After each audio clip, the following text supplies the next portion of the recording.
Gracias. Muchas gracias, Sandra. Bueno, muy buenos días a todos y a todas ya en este tercer día de la cuarta semana de financiamiento climático y sostenible en LAC, enfocada en finanzas por la naturaleza, ¿no? Mi nombre es Claudia Cordero, un saludo desde GIZ, el programa Euroclima en la región de América Latina, ¿no? Es un gusto para mí poder moderar esta sesión de hoy sobre el financiamiento para la conservación y manejo sostenible de los bosques. Quisiera dar la más cordial bienvenida a nuestros tres panelistas en esta sesión.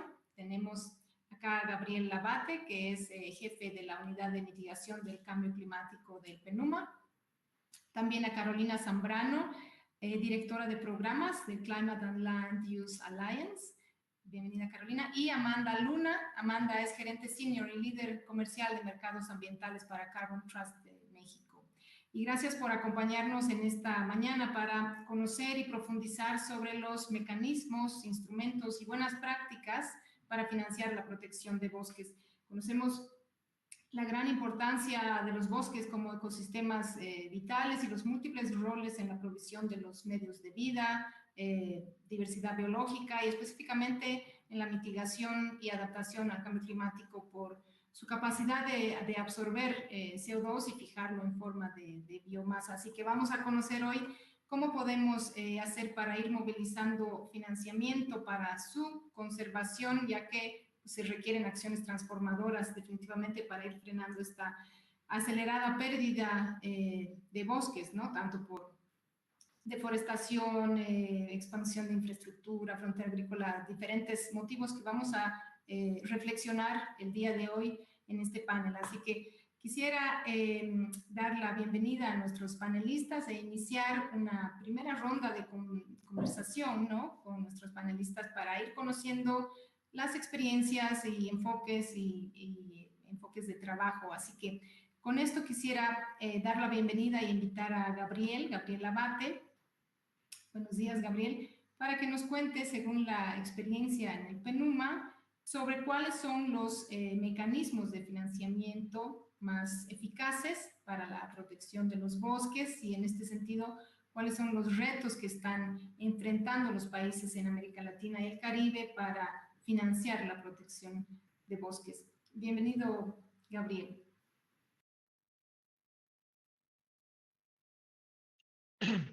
Muchas gracias, Claudia, y gracias por la invitación para estar en este panel. Es un tema muy importante. ¿Me escuchas bien? Se escucha.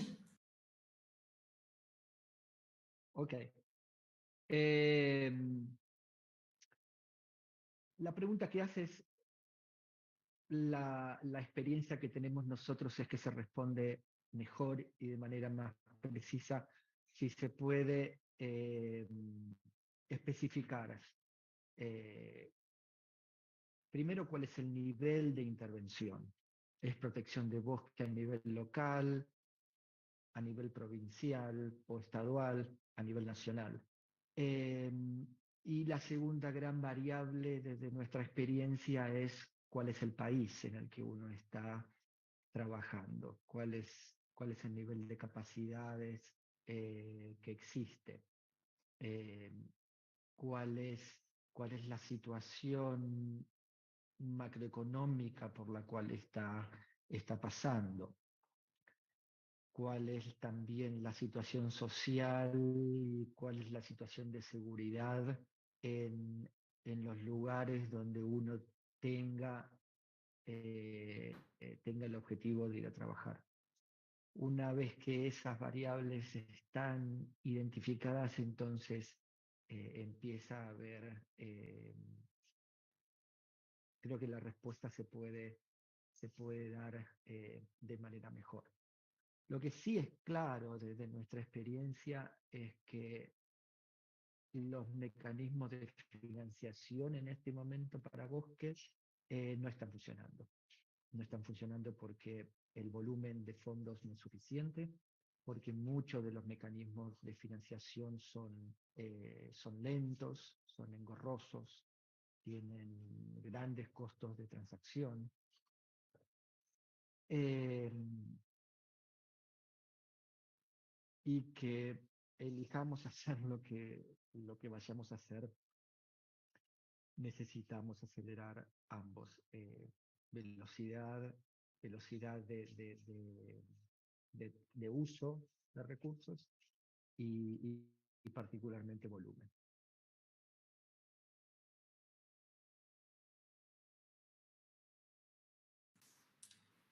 Gracias, Gabriel. ¿Y cuáles serían los retos que están enfrentando los países de América Latina y el Caribe para financiar esta protección de los bosques? También creo que es país específico. En este momento estoy participando desde Argentina. Argentina tiene una situación macroeconómica complicada, eh, de inestabilidad. Eso es un gran reto. Eh, Estuve en Brasil para el Amazon Summit. En varias partes de la frontera, el reto es el, el nivel de presencia del Estado, es la situación de seguridad en en la frontera. Eh,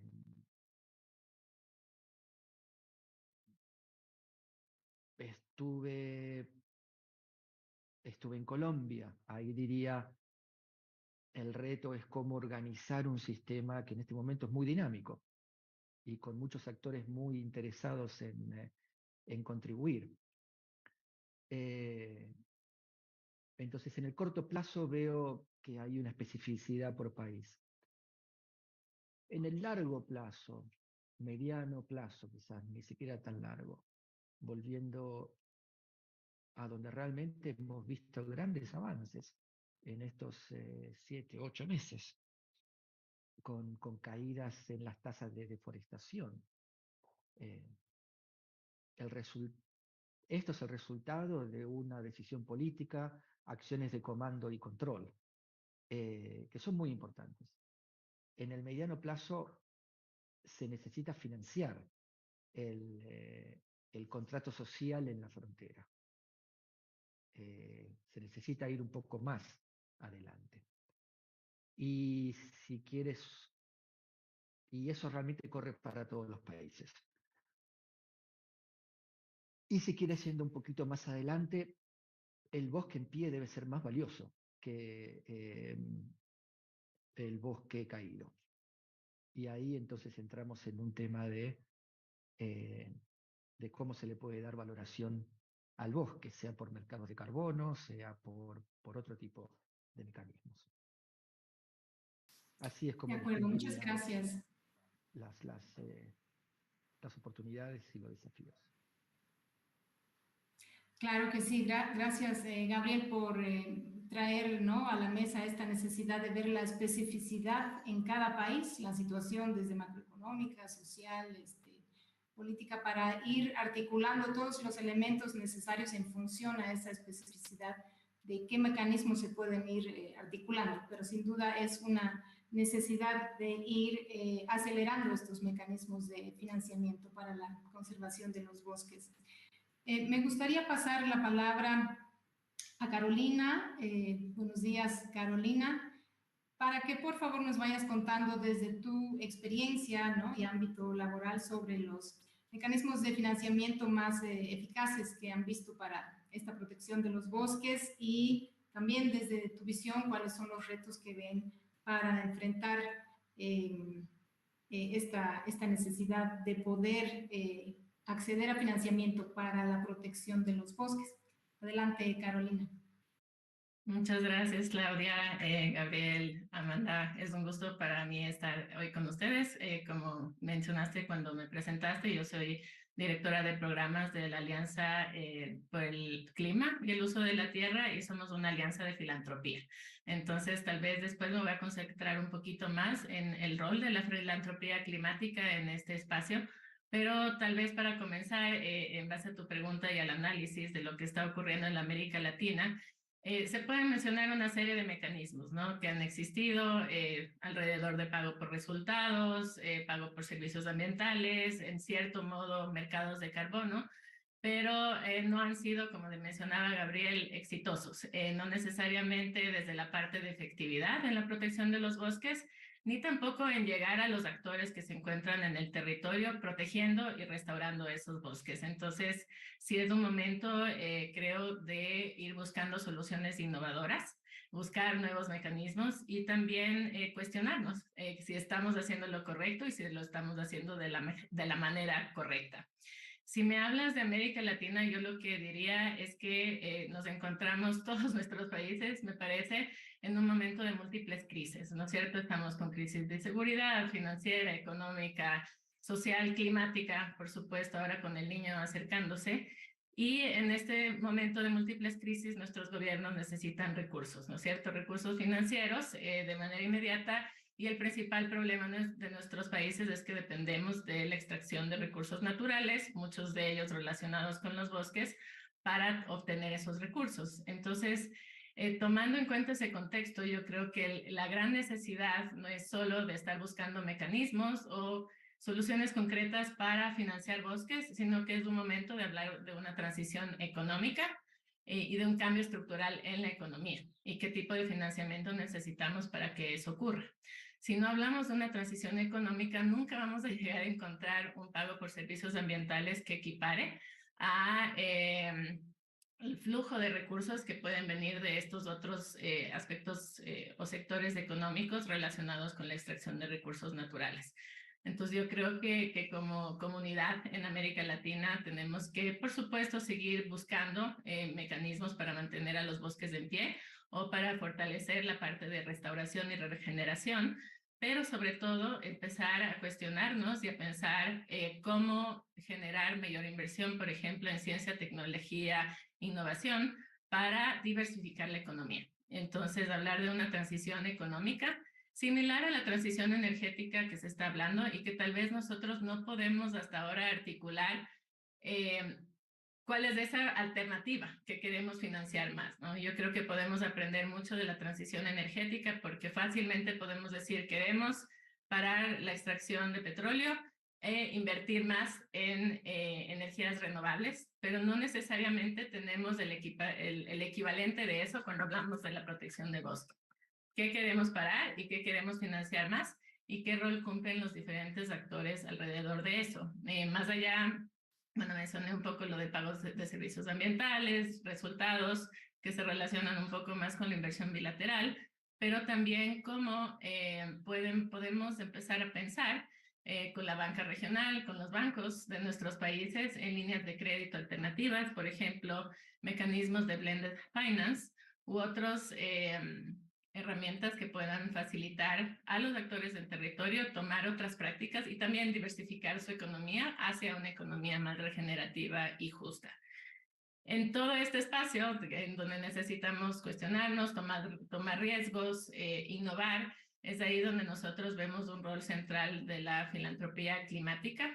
Nosotros perdón, aquí entró mi perra, como CLUA, lo que estamos haciendo es trabajar alrededor de alianzas colaborativas en términos de filantropía.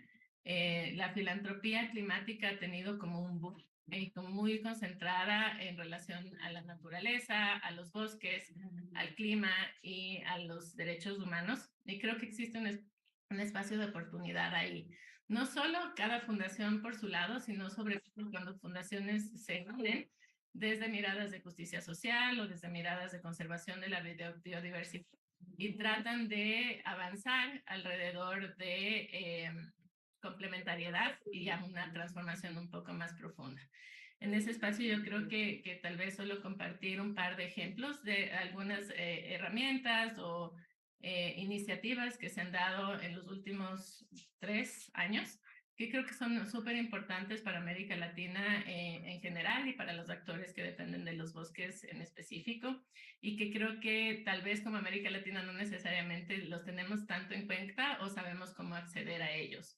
Un punto clave en el contexto fue Glasgow, la COP en Glasgow, y ahí se generaron algunos espacios interesantes como el pledge o el compromiso de 1.7 mil millones de dólares para fortalecer la tenencia de la tierra y a los pueblos indígenas, comunidades locales y afrodescendientes.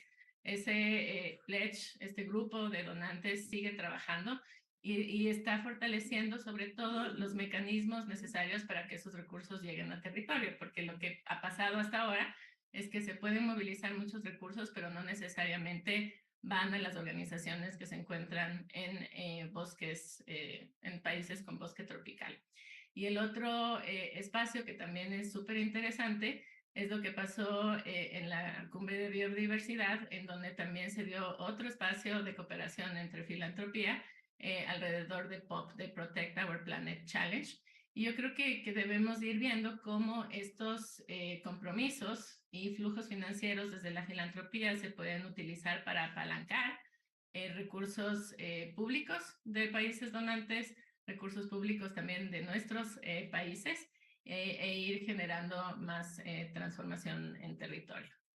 Entonces, tal vez solo eso, cerrar con el mensaje de que sí, hay mecanismos y herramientas para mantener los bosques del pie, pero no van a ser suficientes si no pensamos también en una transición económica de todos los países de América Latina que dependen de la extracción de recursos naturales. Bien, gracias, Carolina. Sí, creo que concordamos en general con la importancia de que estamos en un momento, ¿no?, de necesidad de cambio estructural y se requiere esta transición económica, que además podamos pasar a ¿no?, a un sistema, sí, de economía regenerativa y justa. Y muy interesante el enfoque de la filantropía climática también, ¿no?, hacia traer incluso temas de justicia climática para poder encontrar ¿no?, nuevas formas de que hacer, ¿no?, ahora funcionen, también trayendo actores a este escenario, ¿no?, como puede ser el Blended Finance, como mencionabas, pero lo más importante creo que es ir encontrando estas oportunidades, como mencionabas, los momentos ahí críticos, como el pledge, ¿no?, para movilizar los recursos y poder encontrar estas formas innovadoras de proteger los bosques, ¿no?, los bosques de pie, ojalá. Y bien, quisiera también pasar a nuestra panelista Amanda Luna, bienvenida. Quisiéramos también conocer desde tu perspectiva, desde tu experiencia, que puedas compartir en este panel con nosotros sobre cómo ves los mecanismos financieros para proteger los bosques, cuáles son los más eficaces, qué ha funcionado desde tu experiencia y, bueno, qué retos estamos enfrentando en la región para este financiamiento de la protección de los bosques. Adelante, Amanda. Muchas gracias, Claudia. Pues desde mi perspectiva y la experiencia de Carbon Trust, el mecanismo más eficiente es aquel que está adecuado al contexto local. Y creo que muchas veces el garantizar que el mecanismo tome en cuenta el contexto económico, político, social y cultural es lo que hace que el mecanismo realmente sea eficaz y llegue al fin último, que en este caso es la protección de los bosques. Concuerdo mucho con lo que han mencionado mis compañeros en el panel sobre los retos que se enfrentan en la protección de bosque, y que además creo que el hecho de que los resultados, digamos, o el impacto de generar financiamiento o invertir en la conservación de bosque no es algo que se puede ver en el corto plazo.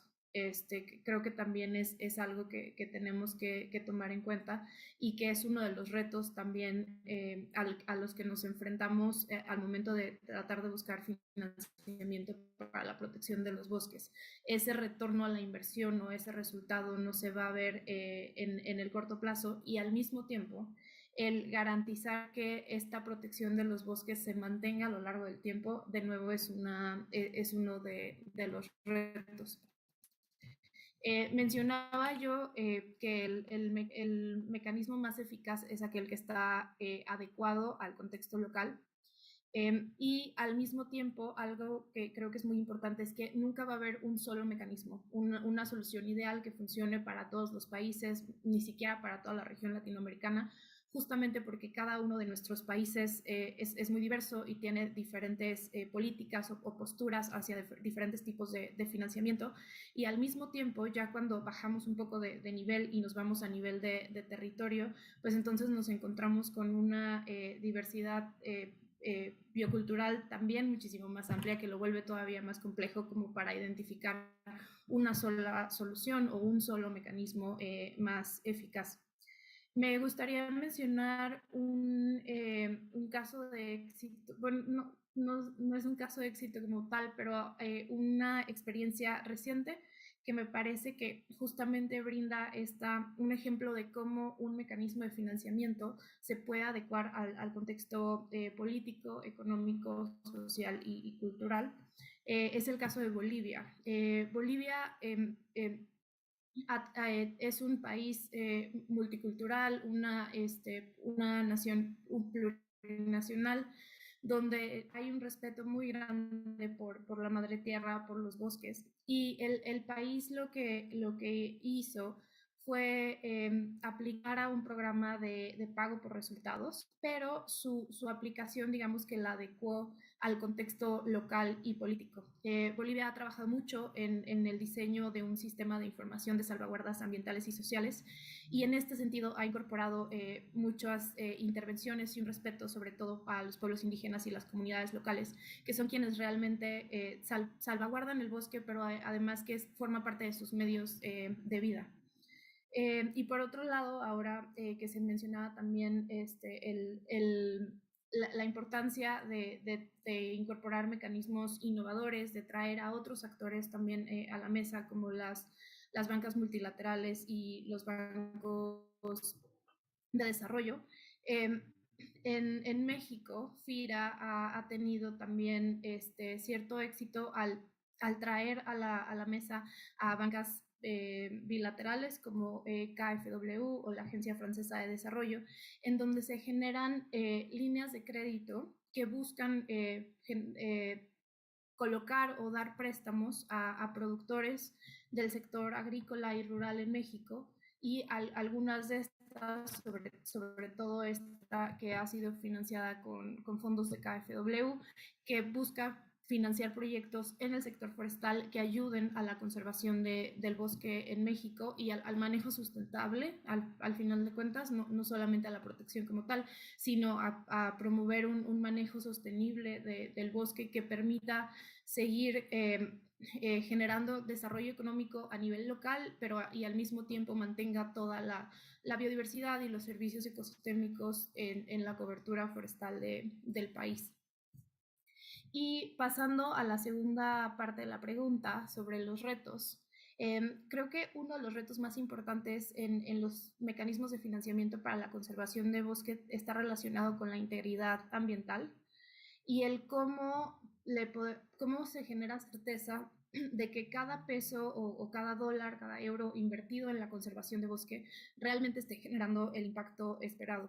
En temas un poco más técnicos, el poder asegurar que los países o las comunidades o a nivel estatal o gobiernos subnacionales cuenten con mecanismos o sistemas de monitoreo, reporte y verificación lo suficientemente robustos, creo que es un reto importante.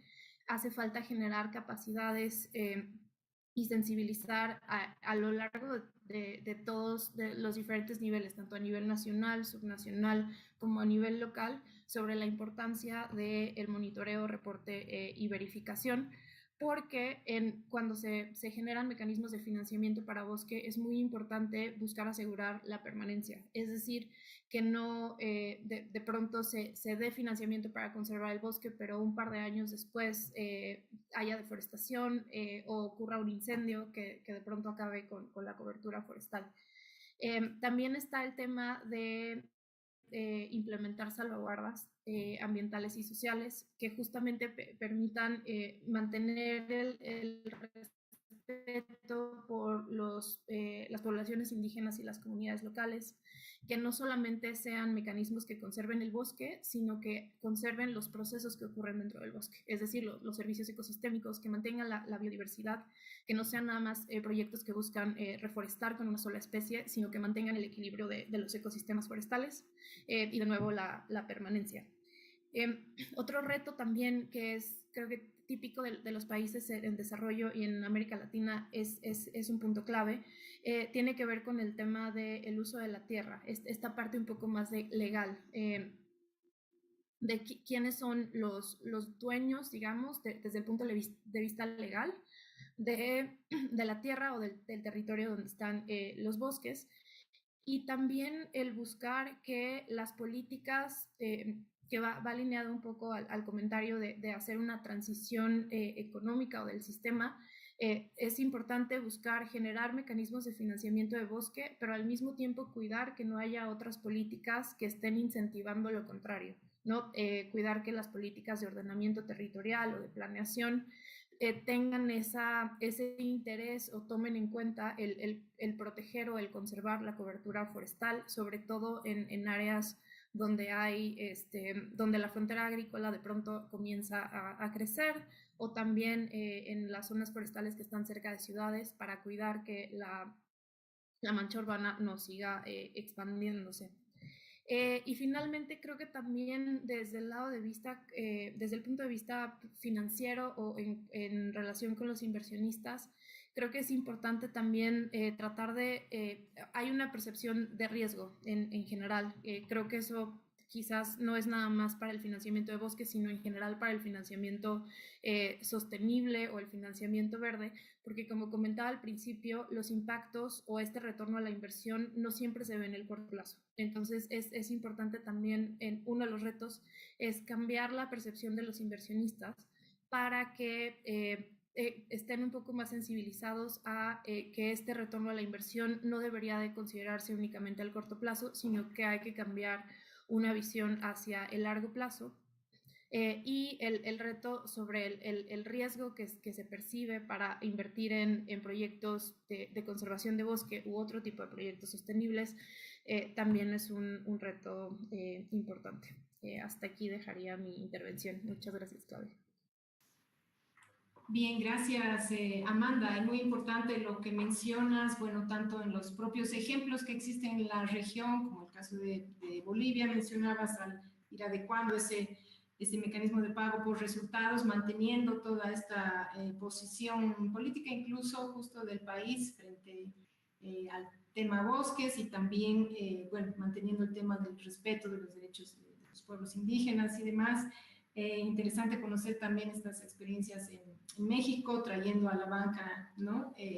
Con estas líneas de crédito ya para el sector agro, financiando la protección de los bosques, el tema de los servicios ecosistémicos, y sobre los retos que mencionabas, en general me parece súper clave rescatar lo de la integridad ambiental, así como el tema de los robustos sistemas MRV, ¿verdad? Para garantizar la permanencia de todas las acciones que se van haciendo y poder asegurar que las salvaguardas están siendo implementadas, y lo más importante también el enfoque de que las políticas estén en consonancia en realidad en el país para alinear a esta visión transformadora que se requiere para la conservación.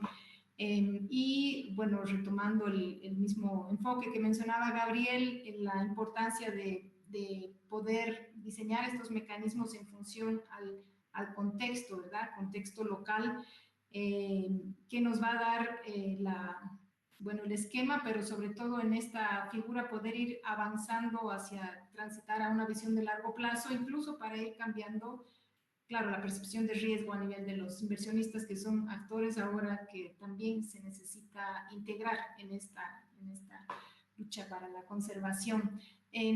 Quisiera, después de esa primera ronda, quizás podemos pasar a una siguiente conversación ya habiendo conocido este contexto, ¿no? Y estos retos, un poco para que puedan compartir nuestros panelistas cuáles serían las buenas prácticas que pueden ver, cómo pueden maximizar, replicar, escalar esas buenas prácticas, qué elementos serían claves para la región de América Latina y el Caribe, de retomar considerando la importancia bueno, de los bosques, ¿no? Como ecosistemas vitales, pero también para enfrentar lo que es la deforestación, la necesidad de crear en cada contexto arreglos institucionales coherentes, consistentes, robustos sistemas de MRB.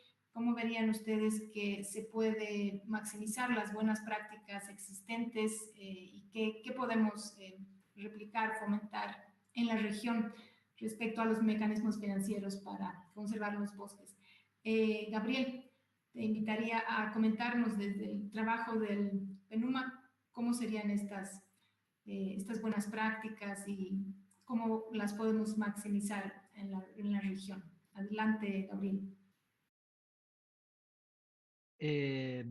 Estaba pensando, Claudia, cuando venía para este webinar, en que hay una buena colección de buenas prácticas que son aplicables a contextos específicos.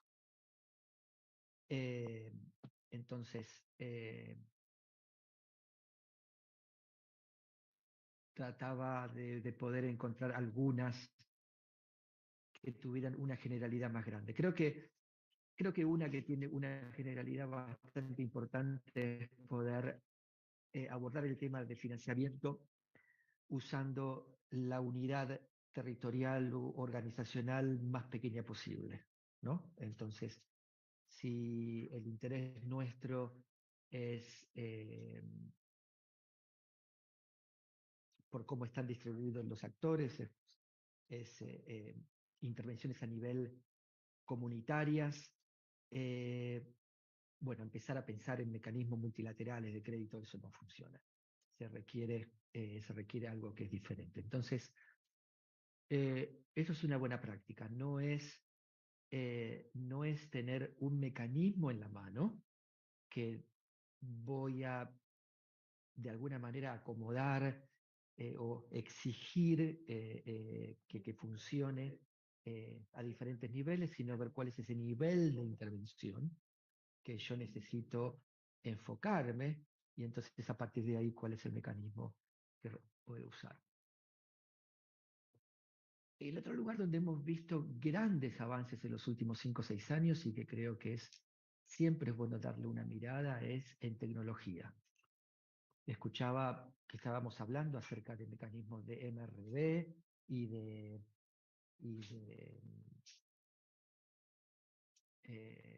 medición de carbono y permanencia, y me parece que son buenos. Si es que estoy trabajando, por ejemplo, con mecanismos de pagos por resultados o estoy trabajando en mercados de carbono.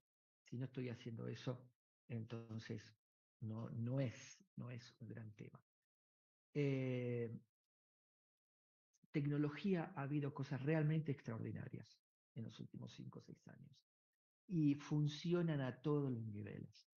Desde, por ejemplo, habilitar a comunidades a que tengan un mayor control sobre sus territorios usando drones, algo que ya se estaba haciendo hace 6 años atrás, pero ahora realmente por ejemplo, es un ejemplo de tecnología que es barata, fácil de usar y que da muchas herramientas, hasta llevarlo a un contexto regional o nacional. Los avances que ha habido en monitoreo remoto han sido espectaculares.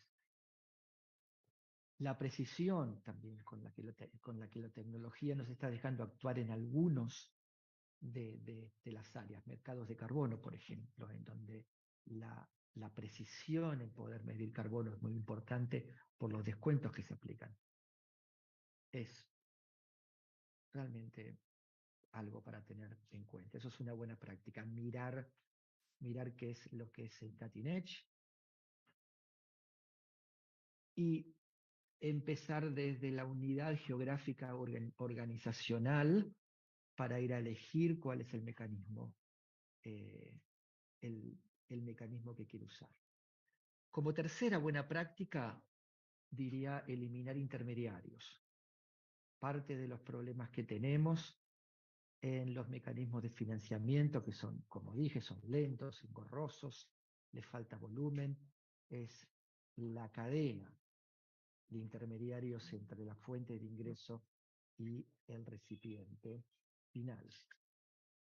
En algunos casos son muy largos, y cuanto más largos son más caras, y cuanto más largos son más lentas. Entonces,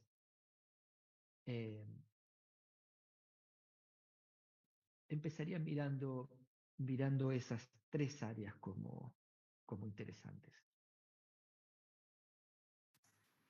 Bien, muchas gracias, Gabriel. Daría paso a Carolina para que nos pueda comentar desde su perspectiva cuáles serían estas buenas prácticas que podríamos considerar en la región. Adelante, Carolina.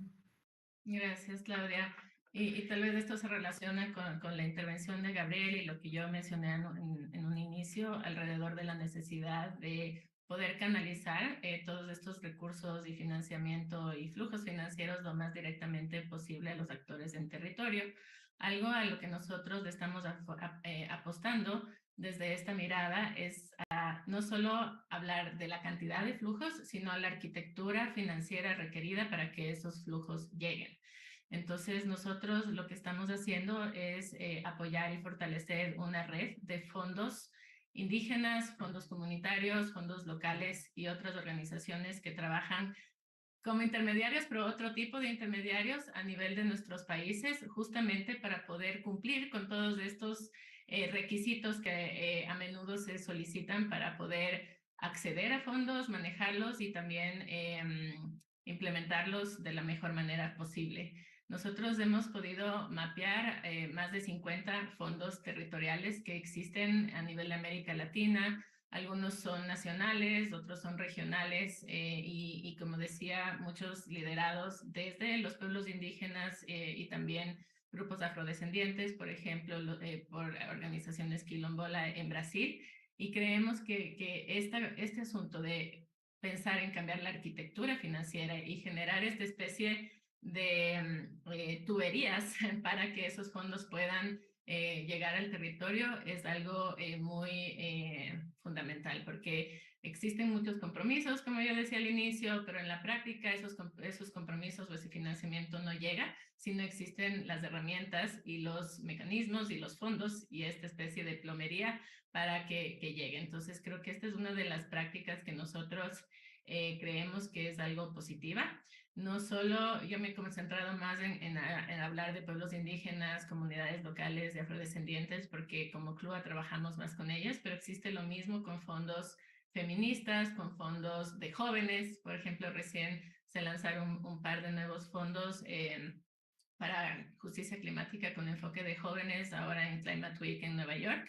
Entonces creo que existe mucho potencial ahí para poder innovar y poder facilitar también mayor aprendizaje e intercambio de experiencias entre ellos. Algo que me ha parecido muy bonito, sobre todo en Brasil, es que así como nosotros tenemos todo el modelo de incubadoras para startups y aceleradoras y eso, existe un modelo de incubación de fondos para fondos. Entonces, en Brasil existe el Fundo Cata, existe una Red Alianza Fondos del Sur, entonces creo que empezar a mirar hacia allá es algo esencial, porque muchas veces el financiamiento climático va de país a país y no necesariamente llega a los actores subnacionales que tanto Amanda como Gabriel mencionaban, son los actores centrales que están liderando las acciones en el territorio.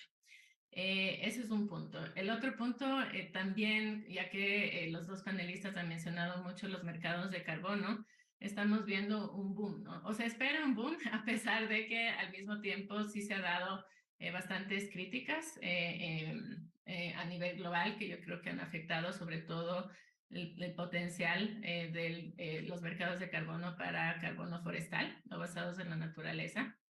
Pero lo que yo creo que debemos empezar a hacer nosotros como actores en estos países es no pensar necesariamente en los mercados de carbonos como un mecanismo de financiamiento, sino como lo que son, que es un mercado. Entonces, lo que estamos tratando de hacer como CLUA es de empezar a pensar en una cadena de valor relacionada con el mercado de carbono forestal e identificar a todos los actores y puntos de intervención en lo que nosotros podemos actuar para poder mejorar todo esto, ¿no?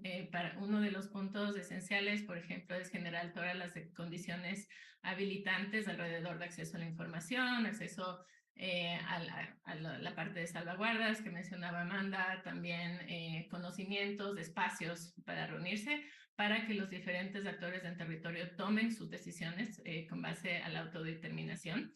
Y el otro punto también es identificar a todos estos otros actores que están en la cadena y que no necesariamente están a la vista o es el enfoque de nuestras intervenciones. Hay muchísimo de trabajo en la parte de demanda, del net zero, de la parte corporativa. Hay otras acciones a nivel territorial, pero ¿qué pasa en toda la cadena? Hay intermediarios, ¿cuál es el rol de la banca? ¿Cuál es el rol de los multilaterales? Y cómo podemos también empezar a pensar juntos cómo intervenimos en estos diferentes puntos de la cadena de valor, incluyendo regulaciones en todos nuestros países para garantizar la integridad social, la integridad ambiental, la integridad climática de estos mecanismos que no necesariamente se garantizan siempre en el marco, sobre todo, de los mercados voluntarios de carbono, reconociendo también que existen muchas diferencias entre los proyectos aislados voluntarios y los proyectos jurisdiccionales. Solo quisiera, se me pasó antes, agregar uno de los retos principales que yo veo en América Latina. Hemos hablado de las economías, de la permanencia en los bosques, etcétera, pero tal vez lo que hace que sea un reto aún más grande, el proteger los bosques de nuestros países también es todo el impacto que están teniendo las economías ilícitas y el crimen organizado a nivel regional. Y ese ya es otra escala y otro nivel de intervención que requiere también otro tipo de acciones que yo creo que nuestros países, como se vio en el Amazon Summit, empiezan a pensar, pero es algo que va mucho más allá de toda la conversación que nosotros hemos tenido ahora, pero que se relaciona directamente con los drivers o catalizadores de la deforestación y del conflicto socioambiental en territorio. Excelente, gracias Carolina. Quisiera ahora dar la palabra a Amanda para que nos comparta también algunas buenas prácticas y cómo podríamos maximizarlas y tener ahí el panorama completo de nuestros panelistas. Adelante, Amanda. Muchas gracias, Claudia. Pues bien, creo que concuerdo con como esta primera buena práctica que han mencionado tanto Gabriel como Carolina, que se refiere a garantizar que los beneficios lleguen a nivel territorio, que esta como repartición de los beneficios realmente ocurra y que se cuide que sea a nivel pueblos indígenas o comunidades locales donde se están viendo los beneficios. Pero me gustaría complementar estas buenas prácticas mucho desde la experiencia de Carbon Trust, porque Carbon Trust trabaja mucho con la cooperación internacional y también a nivel gobiernos nacionales y subnacionales. Y algo que ya mencionaba Carolina es la cooperación con la banca de desarrollo, los bancos multilaterales y cómo estas instituciones pueden dar líneas de crédito o financiamiento que combina un poco la asistencia técnica también con líneas de crédito y que este tipo de programas pueden generar condiciones preferenciales para incentivar el acceso a crédito. Y aquí lo importante, como ya se mencionaba Carolina, es trabajar con diferentes tipos de intermediarios financieros, no solamente como la banca comercial o tradicional, sino de pronto también intermediarios financieros no bancarios a nivel de cooperativas Y aquí retomaría lo que mencionaba yo al principio de la importancia de que cualquier mecanismo financiero para la conservación de bosque tiene que tomar en cuenta el contexto local y tiene que estar diseñado como muy a la medida del el contexto o los beneficiarios a quienes se quieren llegar. Otras buenas prácticas, tratando de pensar como en el tema de finanzas sostenibles y saliéndome un poco a nivel de escala, dejando de ver nada más a nivel de territorio, creo que me parece que otras buenas prácticas son los instrumentos financieros temáticos, como los bonos o préstamos.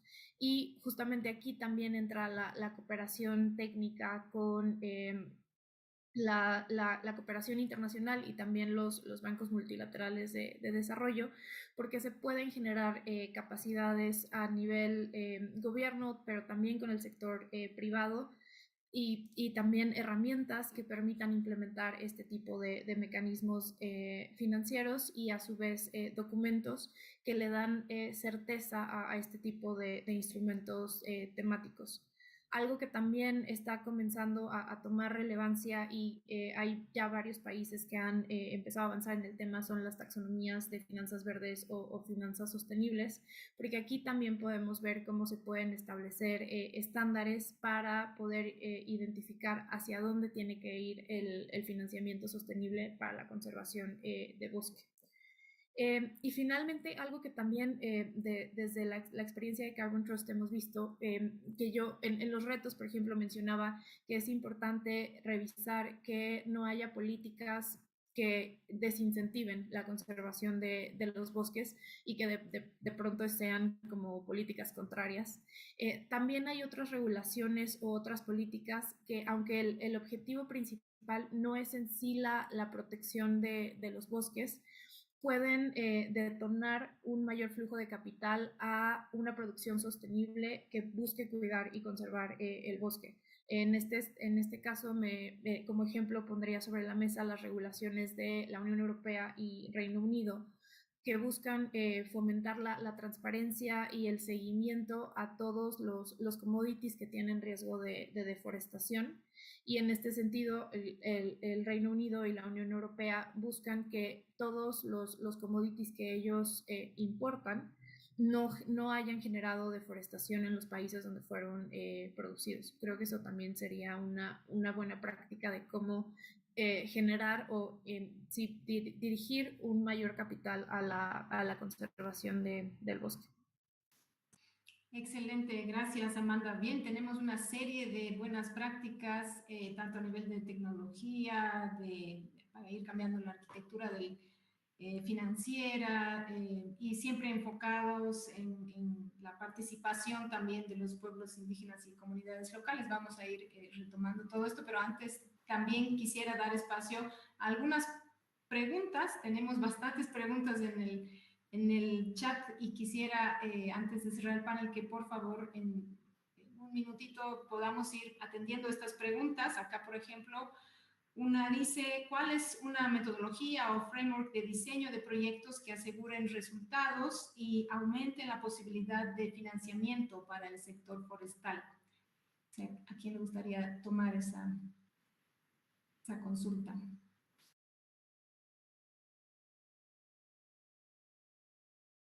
Creo que de vuelta es una excelente pregunta que se puede responder si uno tiene más especificidad.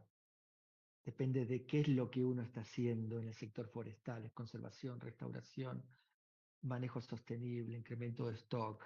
¿Quién lo hace? Lo hace una comunidad local, es un programa de gobierno. ¿Cómo se piensa financiar? ¿Es un crédito multilateral? ¿Son fondos del Estado? ¿Es mercados de carbono?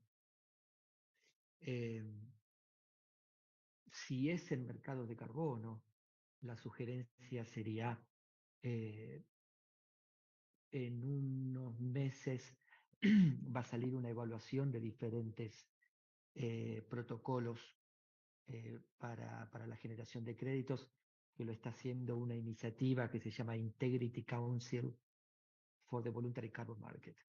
Y va a ser un primer intento de marcar buenas prácticas. De acuerdo. Voy a ir compartiendo una serie de las preguntas que están en el chat y tenemos unos 3 minutos para poder responderlas. Les voy comentando, por un lado, cómo lograr que se generen más empleos alrededor de la protección de los bosques para alimentar las economías. Por otro lado, se habla de la participación del sector privado en la movilización de financiamiento, pero ¿qué tanto podría realmente apoyar el financiamiento privado en el sector forestal?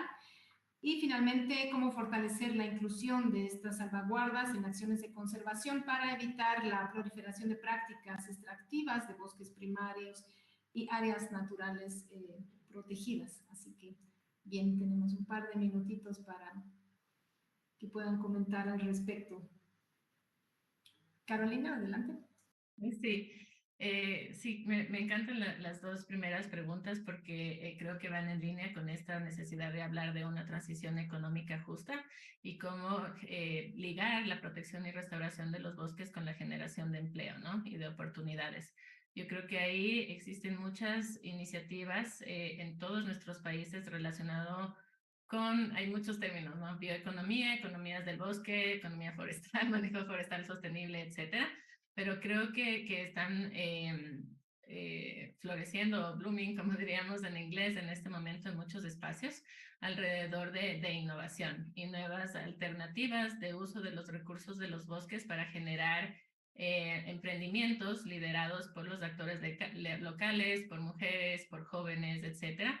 Yo creo que ahí existe un espacio súper interesante para poder no solo utilizar nuevas tecnologías que fueron mencionadas antes, sino también todos los conocimientos tradicionales asociados o no a recursos genéticos, siempre respetando los derechos de propiedad intelectual sobre los diferentes espacios.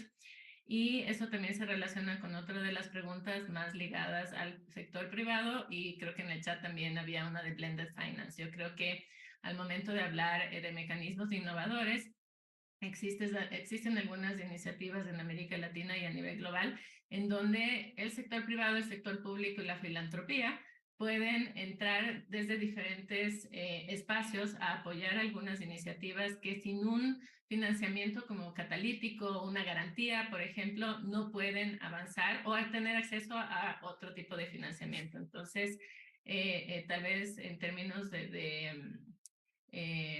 ejemplos que pedían, existe yo creo que una red a nivel de América Latina que se llama Latimpacto, que habla de inversión de impacto y de blended finance y de traer a estos diferentes actores a la mesa. Yo creo que es algo que podría ser interesante compartir con los demás y tal vez tener un espacio para eso.